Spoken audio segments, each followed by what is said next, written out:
Hello students, today we are going to study a poem Dust of Snow by Robert Frost.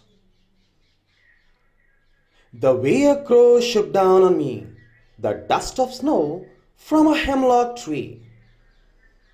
You can see here children, the rhyme scheme that is followed, it is crow, snow, me, tree. Hence, the rhyme scheme becomes AB, AB. Let us have a quick look at the meanings. Shook down means made it fall.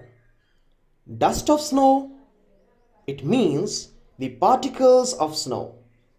While hemlock tree is a poisonous tree with white flowers. Let's proceed. Actually, the poem is set in a scene where the poet is in a very bad mood and he is walking by a tree, a hemlock tree.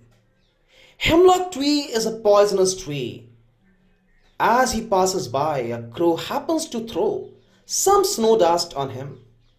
Now, whether it falls on his head or shoulders is unknown, as there is no specific mention in the poem.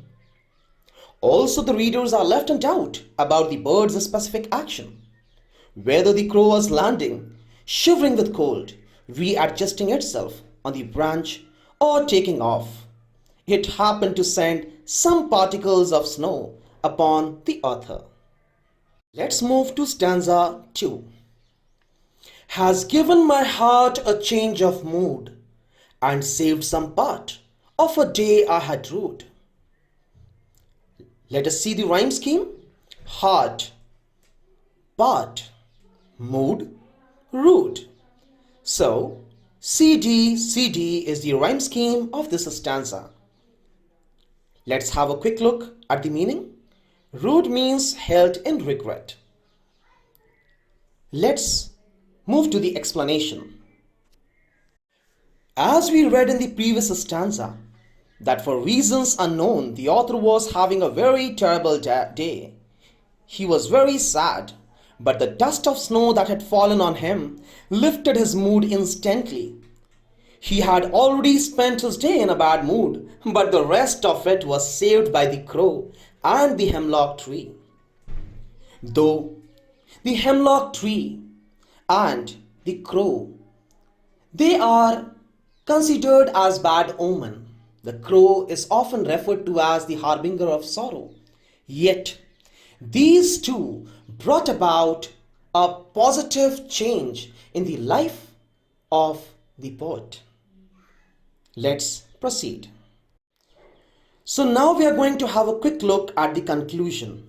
Generally, hemlock tree and crow are used for negative references, as I already told you. They are considered as bad omen, but the poet used them beautifully to portray that even inauspicious things can bring about joy and happiness in one's life. One must not take things for granted and should be open and accept whichever way the nature chooses to bless us. So, we can see how these elements like crow, the poisonous hemlock tree, also brought about happiness in the life of the poet. Thank you. Now, as we have read the poetry, it's must to know the literary devices that have been used in the poem. Rhyme scheme, ABAB, CD, we have already discussed. Alliteration, we all know that the occurrence of the same letter or sound at the beginning of adjacent or closely connected words is said to be alliteration. Here we have the instances. Has given my heart, sound of H, has and heart, hence alliteration. And saved some part, saved some, S and S, hence alliteration. Let us move to third literary device used here. It's assonance. Children, assonance is the prominence of a vowel sound throughout a line.